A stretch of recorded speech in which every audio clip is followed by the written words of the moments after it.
Salam hörmətli tamaşaçılar, Qida Təhlükəsizliyi Agentliyi və Real Televiziyasının birgə layihəsi olan Realda Qida verilişinə baxırsınız. Aparıcı mənəm İlkin Kərimov. Bugün ilaxır çərşənbədir. Çərşənbəniz mübarək olsun. Hər kəsə can sağlığı, bol, ruzi, bərəkət arzu edirəm. İndi isə gəlin anonslarla tanış olaq.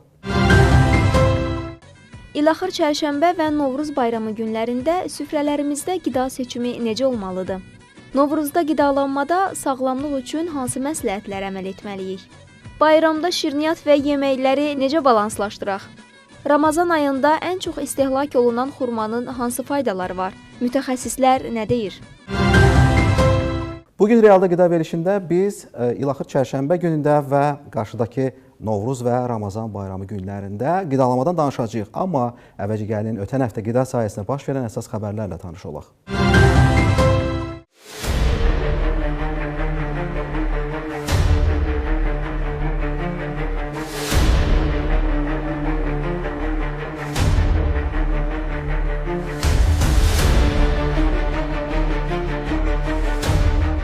Paytaxtın Xətai rayonunun Zığ şosesində fəaliyyət göstərən Sarı Qaya İctimai Yaşayış Obyektində agentliyin əməkdaşları tərəfindən yoxlama keçirilib. Baxış zamanı qida təhlükəsizliyi tələblərinin pozulması halları aşkarlanıb. Belə ki, İctimai Yaşayış Obyektində qida məhsullarının saxlanıldığı soyuducularda mal qonşuluğu prinsipinin pozulduğu, məhsulların saxlanma şəraitinə əməl olunmadığı, isti yeməklərin növbəti günlərdə yenidən isidilərək müştərilərə təqdim olunduğu və digər nöqsanlar müəyyən edilib. Həmçinin baytarlıq sənədi olmayan ət, balıq məhsulları, mənşəyi olmayan qatıq məhsulu, istehsal tarixləri olmayan yarımfabrikatlar və hazır yeməklər aşkarlanıb. Məhsullardan nümunələr götürülərək laborator müayinələrə cəlb olunub. Faktla bağlı sahibkar barəsində inzibati protokol tərtib edilib. Obyektin fəaliyyəti məhdudlaşdırılıb.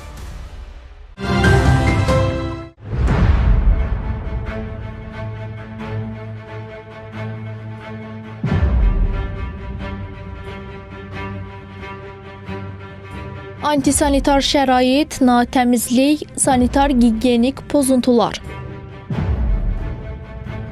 Bütün bunlar Nərimanov rayonunda yerləşən Topqapı restoranında aşkarlanıb. Qida obyektinə kənardan ilkin baxış zamanı bizi işıqlı zal, dəbdəbəli dekorasiya qarşılayır. Restoranın müasir dizaynı, estetik vizuallığı və diqqət çəkən işıqlandırması müştəriləri cəlb etmək üçün böyük rol oynasa da, təəssüf ki, mətbəxin sanitar-gigiyenik vəziyyəti və qida təhlükəsizliyinin təmin olunmasında ciddi nöqsanlar mövcuddur. Restoranın dekorasiyasına və vizual cəlbediciliyinə sərf olunan yüksək maliyyə vəsaitindən kiçik bir hissə müştərilərin sağlamlığı üçün normal şəraitin yaradılmasına ayrılsaydı da yaxşı olardı. Elə bunun nəticəsidir ki, Qida Təhlükəsizliyi Agentliyinin müfəttişləri də yoxlama tədbirləri zamanı sözü gedən qida müəssisəsində ciddi nöqsanlar aşkarlayıblar. Aparılan yoxlama zamanı adı çəkilən qida obyektində ciddi nöqsanlar aşkar edilmişdir. Belə ki, obyektin mətbəx hissəsinin, ambar hissəsinin, o cümlədən soyuq qəlyanatlarının hazırlandığı sahələrin sanitar texniki, sanitar gigiyen tələblərə cavab vermədiyi, mətbəxdə havalandırma sisteminin olmadığı, o cümlədən işçilərin tibbi müayinədən və gigiyen təlimə cəlb edilmədən işə cəlb olunduqları, müvafiq baytarlıq sənədi olmayan heyvan mənşəli məhsulların istehlaka təqdim edildiyi və bu və digər nöqsanlar aşkar edilmişdir.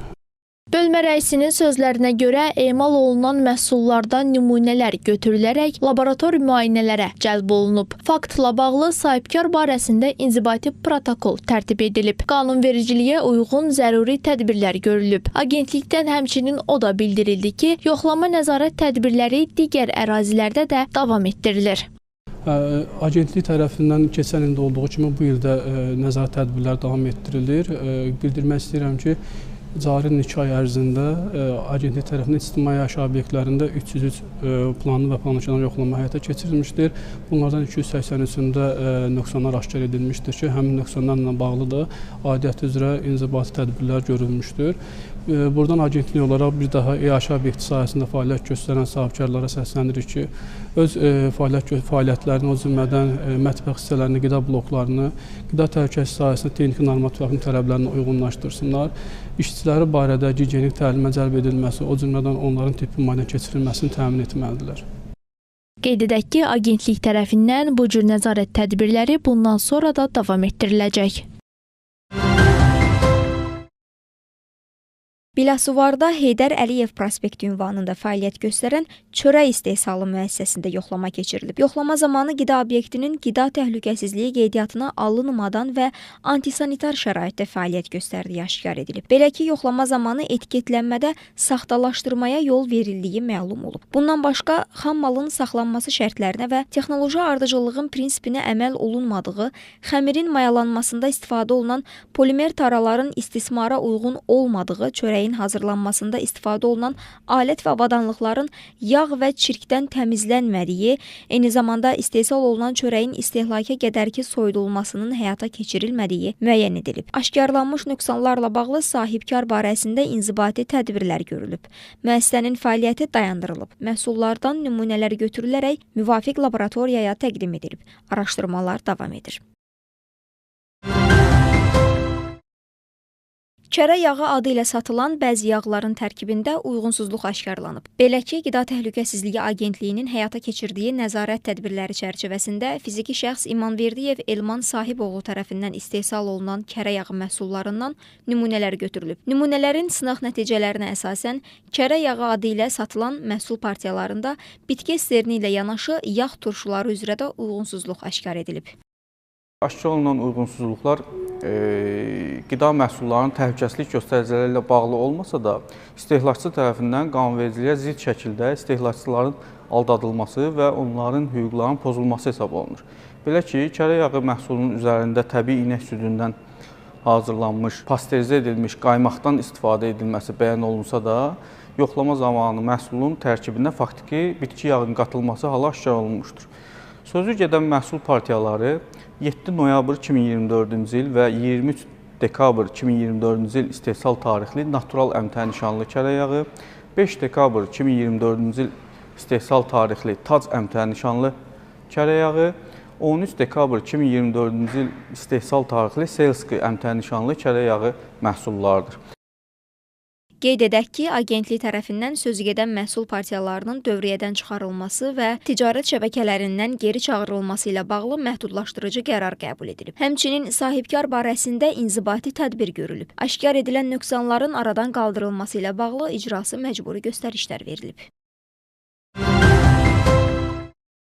Şarka virusu çəyirdəkli meyvələrdə ciddi iqtisadi və fitosanitar problemlərə səbəb olan virusdur. İlk dəfə 1915-ci ildə Bolqarıstanda aşkar edilib. Virus əsasən şaftalı, nektarin, ərik, gavalı və alvalı kimi meyvə ağaclarına təsir edir. Şarka virusu yoluxmuş əkin materialları vasitəsilə yayılır. Yoluxmuş bitkilərin yarpaqlarında ləkələr və naxışlar, meyvələrdə isə deformasiya, ləkələr və keyfiyyətin aşağı düşməsi, vaxtından əvvəl tökülməsi, ağacların məhsuldarlığının azalması kimi əlamətlər müşahidə edilir. Virusla yoluxmuş meyvələrin istehlak edilməsi insan sağlamlığı üçün heç bir ziyanı yoxdur. Bu simptomlar sadəcə olaraq fermerlərə ciddi iqtisadi ziyana və məhsuldarlığın aşağı düşməsinə, məhsulun əmtərlik keyfiyyətinin, bazar dəyərinin aşağı düşməsinə səbəb olur. Həmçinin bildirmək istəyirəm ki, virus yayılması xarici ticarətdə də ciddi problem yaradır. Çünki bu virusla yoluxmuş meyvələrin ixrac olunması idxalçı ölkələr tərəfindən məhdudiyyətlərin tətbiq olunmasına gətirib çıxara bilər. Dünyada bu virusun iqtisadi ziyanı milyard dollarlara qiymətləndirilir. Şarka virusu nəzarət edilmədikdə təsərrüfatlarda məhsuldarlığın 80-100%-ə qədər azalmasına səbəb ola bilər. Şarka virusuna qarşı effektiv şəkildə mübarizə apara bilmək üçün bəzi fitosanitar tədbirlər həyata keçirilməlidir. Ölkə ərazisinə idxal olunmuş çəyirdəkli meyvələrin tinqləri laborator analizlərdən keçirilməlidir. Daha sonra təsərrüfatlarda aşkarlanma olduğu zaman həmin tinqlər məhv edilməlidir. Virusun yayılmasına səbəb olan vektorlara qarşı insektisidlər istifadə olunmalıdır. Təsərrüfatlarda virusa davamlı tinqlərin əkilməsi məqsədə müvafiq hesab olunur. Eyni zamanda virusun yayılmasının qarşısını almaq üçün virusun yayılmasına səbəb ola biləcək vektorlara qarşı insektisidlərdən istifadə olunmalıdır. Həmçinin təsərrüfatlarda mütəmadi olaraq erkən aşkarlanma üçün daimi monitorinqlər və vizual müşahidələr aparılmalıdır. Ölkəmizdə də bu sahədə nəzarət tədbirləri mütəmadi olaraq görülür.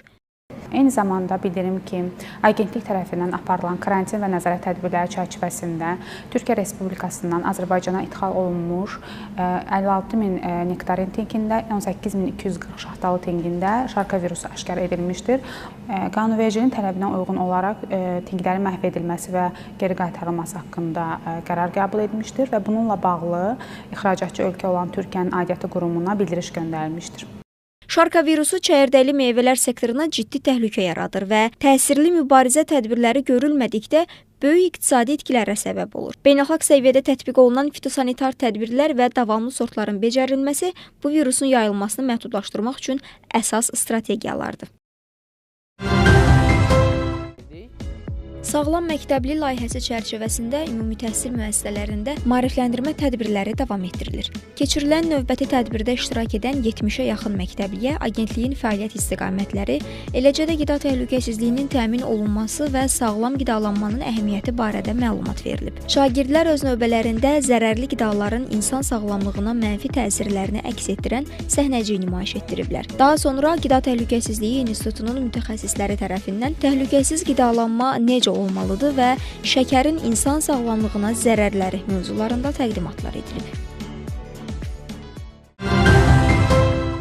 Hörmətli tamaşaçılar, bugün realda qida verilişində biz İlaxır çərşənbədə və qarşıdakı Novruz bayramı günlərində sağlam, düzgün qidalanma seçimlərindən danışacağıq. Mövzunu studiyanın qonağı ilə müzakirə edirik. Məmnuniyyətlə onu sizə təqdim edirəm. Mənim qonağım həkim diyetoloq Tutu Zeynalovadır. Xoş gəlmisiniz. Xoş gördük. Mən də bütün tamaşaçıları qarşıdan gələn Novruz bayramı və bugünkü İlaxır çərşənbə münasibətilə təbrik edirəm və hər birinizə xoş günlər arzu edirəm. Əsas sağlamlıqdır. Sağlam, gözəl bu bayramlar keçirək. Təşəkkürlər. Mən də sizin simanızda bütün tamaşaçıları təbrik edirəm. Həm İlaxır çərşənbə münasibətilə, həm də Novruz və qarşıdan da Ramazan bayramı gəlir. Bu münasibətlə təbriklərimizi çatdırırıq. Sağlam, düzgün qidalanmadan danışırıq. Təbii ki, süfrələrimiz maşallah boldur, müxtəlif çeşidlidir. Yeməklər, salatlar, şirniyyatlar və s. və axır. Düzgün seçimi necə edək? Təbii ki, bayram süfrələri bolluqla seçilir ki, şükür Allaha bugün hər birimiz süfrəmizi bayramlarda bəziyirik, həm adət-ənənəyə uyğun olaraq. Amma burada doğru seçimlər etmək də çox önəmlidir. Nəzərə alsaq ki, həm də Ramazan bayramıdır, Ramazan ayındayıq ki, bəzi insanlar oruç tutur və uzun müddətlik aclıqdan sonra otururlar bayram süfrəsinə. Burada da seçici olmaq önəmlidir ki, belə ki, biz qəbul etdiyimiz makro-mikronutriyentlərin orqanizm həm enerji ehtiyacını, həm vitamin minerallarını ödəyək. Həmçinin də yediklərimiz sabah bizə xəstəlik olaraq geri gəlməsin, sağlamlığımıza qatqısı olsun. Misal üçün, siz deyək ki, axşam oruçsuzsa, o zaman orucunuzu açdıqdan sonra yüngül bir şorba ilə davam edib, sonra 10-15 dəqiqə fasilə verib ana yeməyə keçin. Əgər ana yeməkdən sonra bayram şirniyyatları yeyəcəksinizsə, bu normal, yəni oruç tutmamısınızsa belə, nəzərinizdə olsun ki, əgər ana yeməkdən sonra siz şirniyyat yeyəcəksinizsə, bu şəkərbura ola bilər, paxlava ola bilər, indi Novruza aid hamının sevdiyi, hətta diyetoloqların belə yediyi, nə qədər desək də ki, daha az istifadə edirik, amma qədərində hamı istifadə edə bilər təbii ki, bu da bayramın özəlliyi və gözəlliyidir. O zaman biz nə edirik? Ana yeməkdə qarnirdən istifadə etmirik. Misal üçün, deyək ki, bol yaşıllığı bir salatla ət yedik. Bu toyuq əti ola bilər, balıq əti ola bilər, yəni qırmızı əti ola bilər, quzu ola bilər. Kim hansını sevir, indi kimin hansı ət varsa süfrəsində.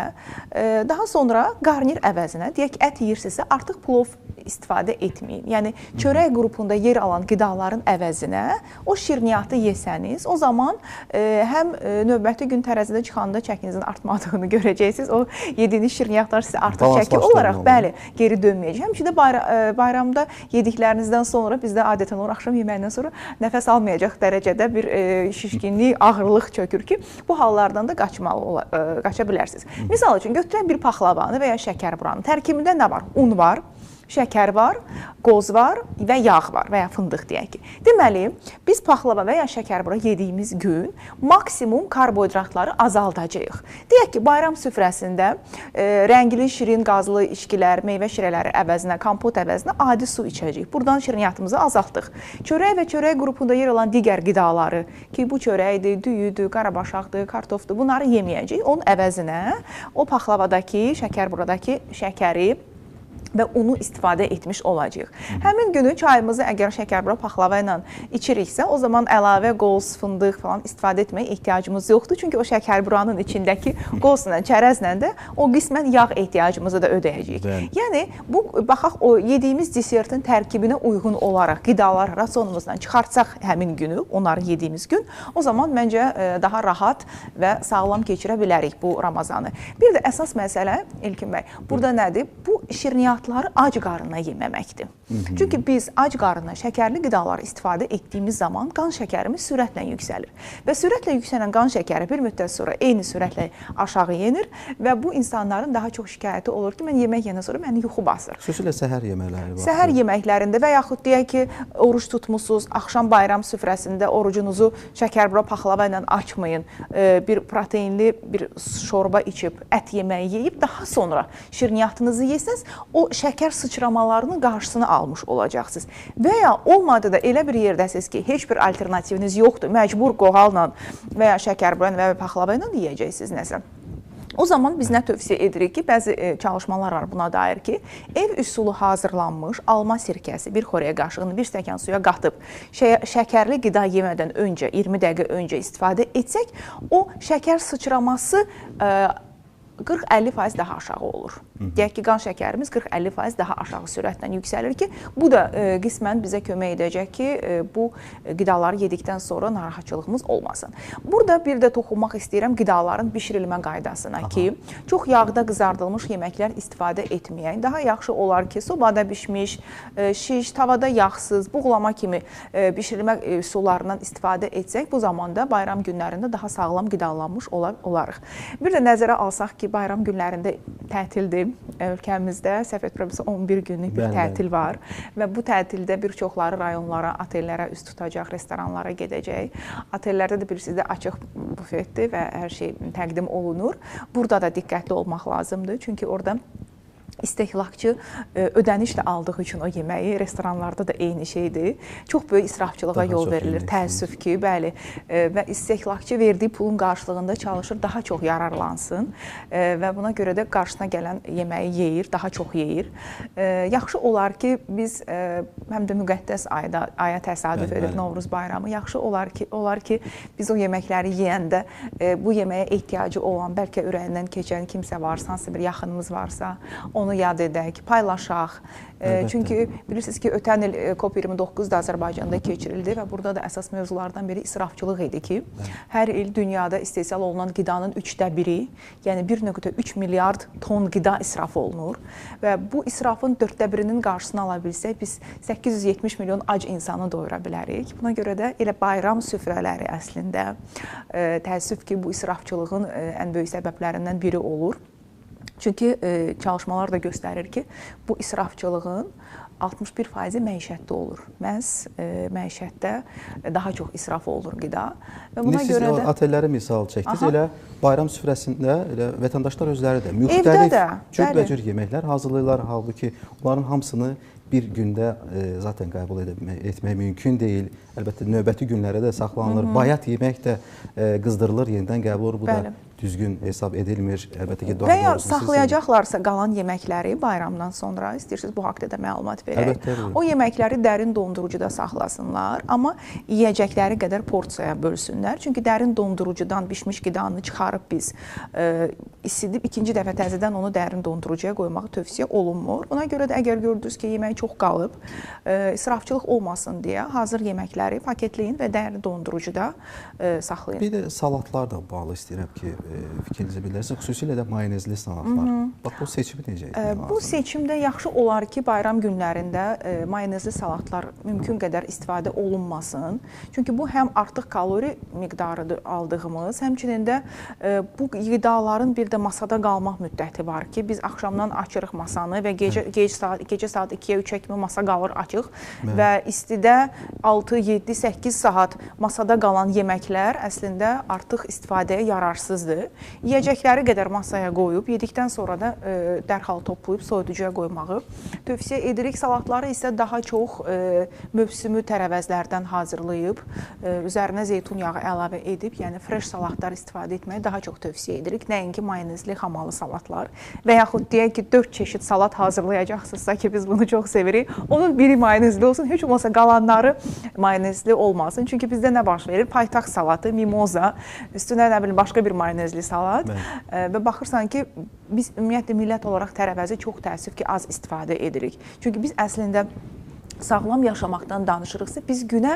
hardasa 7-8 porsiya tərəvəz istifadə etməliyik. Yəni, gecə yatanda düşünəndə fikirləşməliyik ki, mən bugün 30-40 çeşiddə qida qəbul etdimmi? Amma baxırsan ki, yox, yəni, həm vaxtımız olmur, həmçinin də 7-8 porsiya tərəvəz desə, deyək ki, misal üçün, ovucumuz qədər 7-8 porsiya tərəvəz istifadə etməliyik ki, ürək-damar xəstəliklərin qarşısını alaq, şəkərli diabetin qarşısını alaq, mental sağlamlığımız üçün. Yəni, boşqabımız nə qədər rəngarəngdirsə, nə qədər çox orada rəng varsa, tərəvəzləri xüsusilə qeyd etmək istəyirəm, bu göy qurşağı rəngləri deyirik, bir o qədər sağlamlığımız üçün faydalıdır və bir o qədər biz sağlamlığımıza yatırım etmiş oluruq əslində bundan ki, mayonezli salatlar haqqında bunu deyə bilməyəcəm. Və yaxşı çeynəmək, çünki xüsusilə əgər oruç tutursunuzsa, uzun müddət aclıqdan sonra biz biraz sürətlə yeyirik, çeynəməyi unuduruq ki, bu da yeməkdən sonra həzmsizlik, rahatsızlıq verir, bizə narahatçılıq verir.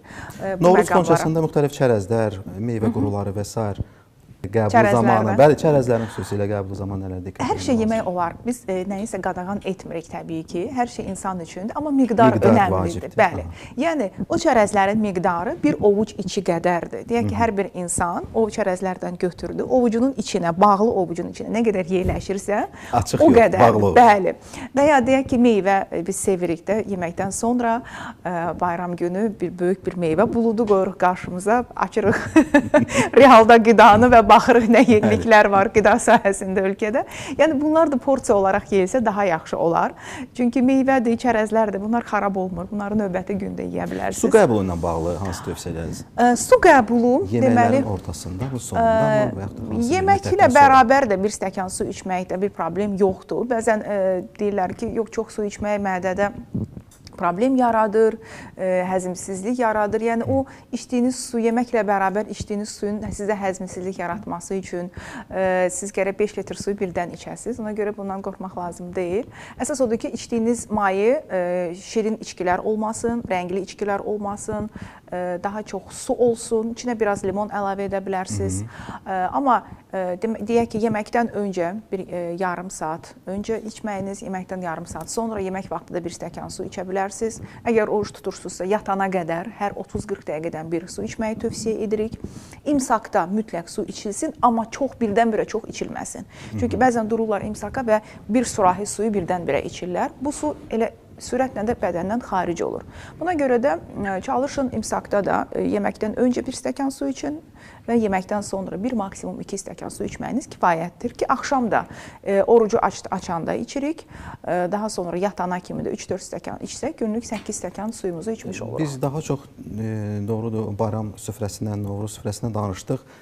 Orucluq ayıdır. Oruclu insanlar gün ərzində o enerji balansını qoruyub saxlamaq üçün necə qidalansınlar sahurda? Burada Ramazan ayında əsas imsakda oyanmaqdır yuxudan. Çünki bu il əslində çox rahatdır oruc tutmaq. Cəmi 13 saatlıq bir fasilə var, acılıq var. 13 saat dözür hər kəs, bir problem yoxdur. Əsas burada susuzluq yaranmasın və buna görə də imsakda mütləq oyanmaq lazımdır. Yemək yeməsəniz belə 2 stəkan su için yenidən yatın. Bu vacibdir, bu önəmlidir. Yemək yeyəcəksinizsə, gəlin deyək, nə olmaz, nə arzu olunan deyil, olmaz dediyim. Unlu qidalar, bu şəkərburadır, paxlavadır, qoğaldır, müxtəlif kurabiyələrdir, nə bilim, indi dəbdədir, bu pidələr və s. Bunları səhər yeməsək daha yaxşı olar, un məhsullarını. Nəsə yeyəcəksinizsə, ən yaxşı sizi gün ərzində tox tutacaq və enerjili hiss etdirəcək yumurta. Bir gün soyutma edin, bir gün kükü eləyin, bir gün pomidor yumurta, bir gün tərəvəzli omlet ki, biraz da çoxlu tərəvəz ki, liflərdən zəngin olduğu üçün daha uzun müddət tox tutacaq və enerjili hiss etdirəcək. Yanına 5-6 dənə duzsuz zeytun axşamdan suda saxlaya bilərsiniz. Az duzlu pendir ola bilər, suda saxlayıb və ya kəsməyi sevirsinizsə. Daha sonra kim sevirsə, yəni daha belə maddi vəziyyəti də imkan verirsə, avokado yeyə bilər. O da çox vitamin minerallardan zəngindir. Həm də faydalı yağ qaynağı olduğu üçün uzun müddət tox tutacaq. 2-3 ədəd qoz ola bilər, 1 ovuc balqabaq tumu ola bilər, yağ qrupunda yer alan qidaları. Yəni proteini aldıq yumurtadan, pendirdən, kəsmikdən, yağı aldıq zeytundan, avokadodan, çərəzlərdən və karbohidrat seçimi olaraq da ki, bunu yeməyin axırında, misal üçün yarım banan, çünki onun vitamin mineral dəyəri çox yüksəkdir və kaliumla zəngin olduğu üçün gün ərzində ürəyimizin fəaliyyətini də dəstəkləyir. Eyni də avokadonu da onun üçün qeyd etmək istəyirəm. Və ya elatı çörək yeyəcəm deyirsinizsə, 1-2 dilim tam buğda unundan, çovdar unundan hazırlanmış və yaxud indi trenddir, hamı glutensiz qidalanır, niyəsə glutensiz çörək də ola bilər. Yəni bu şəkildə bir imsak olsa daha yaxşı olur. İftarda da eyni, orucunuzu su ilə, zeytun və ya xurma ilə açdıqdan sonra şorba ola da bilər, olmaya da bilər. Şorbanın əvəzinə bir stəkan belə ilıq, istiyə yaxın su da içə bilərsiniz. Şorba olacaqsa tərəvəzli şorba da ola bilər ki, buradan da biraz tərəvəz qəbulunu artıraq. Və daha sonra ətli tərəvəz yeməyi və qarnir, əgər şirniyyat yeməyəcəksinizsə, yeməkdən sonra yəni desertlər istifadə etməyəcəksə, o zaman qarnir olaraq da, amma yeməyin sonunda yeyilsin qarnir. Çünki yeməyə qarnirlə başlasaq, özümüzü halsız hiss eləyəcək yeməkdən sonra. Yuxuluq hissi yaranacaq.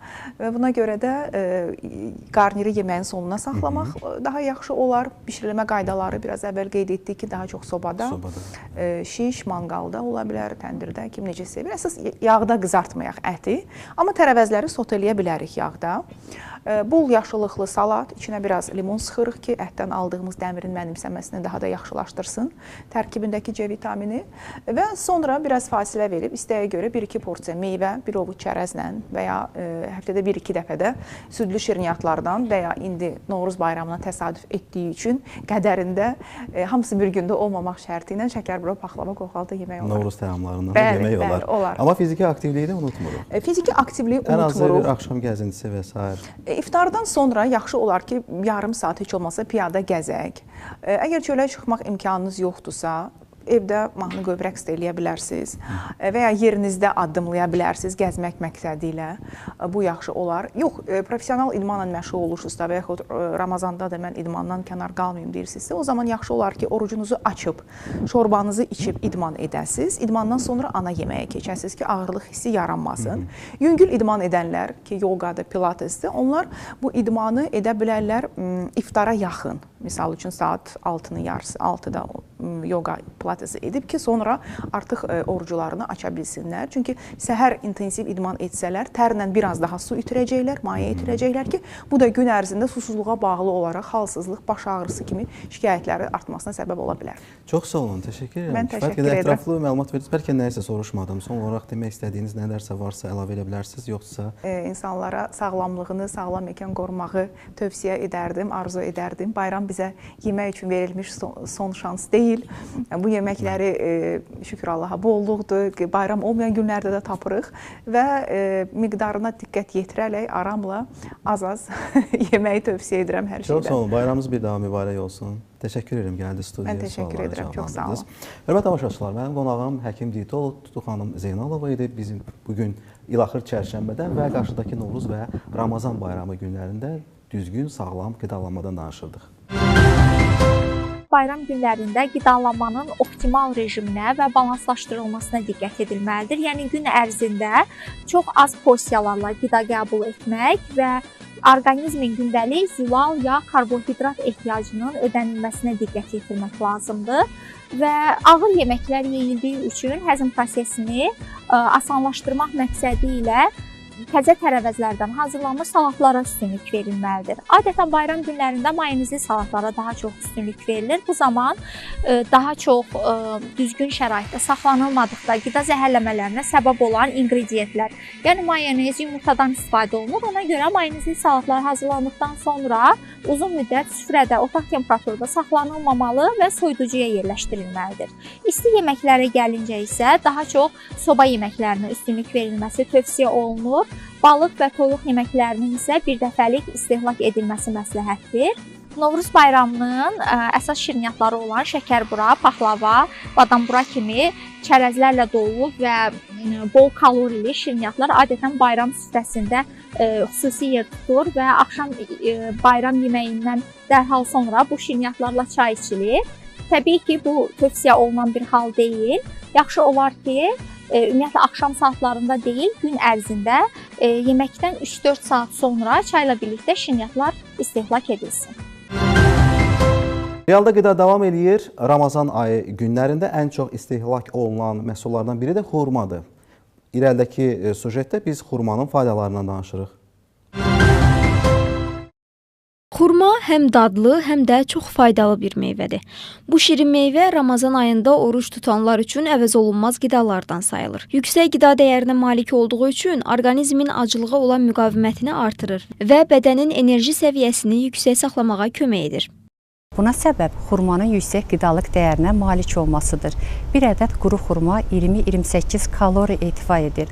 Xurmanın tərkibi vitamin, mineral, meyvə şəkəri, zülal karbohidrat və lif baxımından olduqca zəngindir. Xurmanı təkcə Ramazan ayında deyil, digər vaxtlarda da normasına diqqət etməklə istehlak etmək mümkündür. Xurma alarkən onun xarici görünüşünə diqqət yetirmək lazımdır. Xurmanın üzərində zədə və kif əlamətləri olmamalıdır. Qablaşdırılmış halda satılan xurmanı alarkən buraxılış və son istifadə tarixinə mütləq nəzər yetirmək lazımdır. Keyfiyyətli xurmanın rəngi tünd qəhvəyi, səthi bütöv, mat, ləkəsiz, lakin parıltılı, yapışqan və şirəli olmamalıdır. Əgər xurmanın səthində açıq rəngdədirsə, bu xurmanın tam yetişmədiyinin, daxili lətli hissənin tünd rəngdə olması isə köhnə olduğunun göstəricisidir. Səthində çatılar varsa və qabığı asanlıqla soyulursa, bu xurmanın süni üsullar vasitəsilə qurudulduğu deməkdir. Xurma qida dəyəri baxımından çox faydalı olsa da, tərkibində yüksək miqdarda təbii şəkər var. Əgər şəkər xəstəsi və ya artıq çəki problemi olan bir şəxs xurma yemək istəyirsə, həkimin tövsiyə etdiyi miqdarda və balanslı qidalanma çərçivəsində qəbul etməlidir. Realda qida verilişindən bugünlük bu qədər. Hər həftənin çərşənbə axşamı saat 16:20-dən etibarən proqramımızı izləyə bilərsiniz. Verilişin təkrarı isə axşam saatlarında 22:30-dan efirdə olur. Bir daha ilaxır çərşənbə münasibətilə hər kəsi təbrik edirik. Can sağlığı, bol ruzi, bərəkət arzu edirik. Sağ olun.